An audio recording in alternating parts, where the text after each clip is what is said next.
although not so rapid growth. Growth which will be more harmonious and inclusive. China's strategy on green and sustainable development is very clear and very strong. And if the economy is based on export of goods, of materials, manufactured goods, then you're dependent on the rest of the world for your economy. But if you spur internal growth by doing innovation and creating things and then selling to each other inside China, then you have a much stronger economy.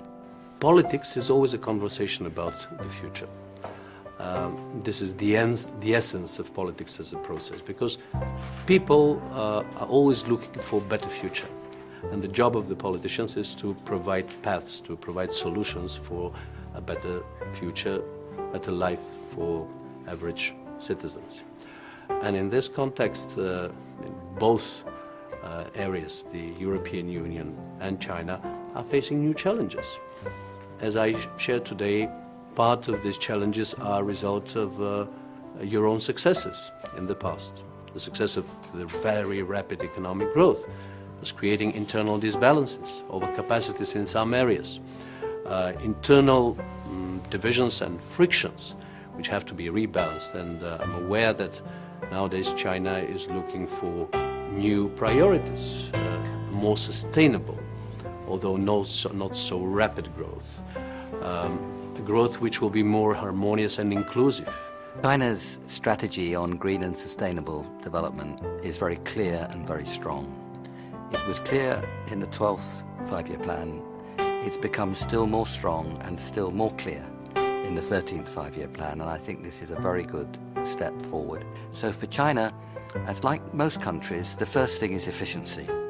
There are very big gains from just using energy more efficiency. And China's had explicit targets on energy efficiency in the 12th plan, which it achieved, and they will have targets on energy efficiency in the 13th. So very strong action there has a big payoff in terms of pollution and the battle against climate change.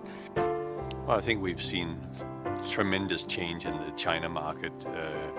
It's liberalized a lot and it's opened up, and it has certainly become easier to do business in China, not only from a regulatory standpoint, but also because of the whole infrastructure of the country has developed so quickly. 20 years ago, it was very difficult to move products around the country.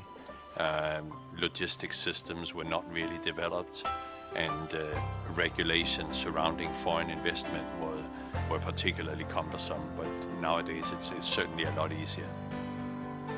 Working with new technologies against pollution, which means a slowdown of the growth, but a more sustainable, more equitable growth.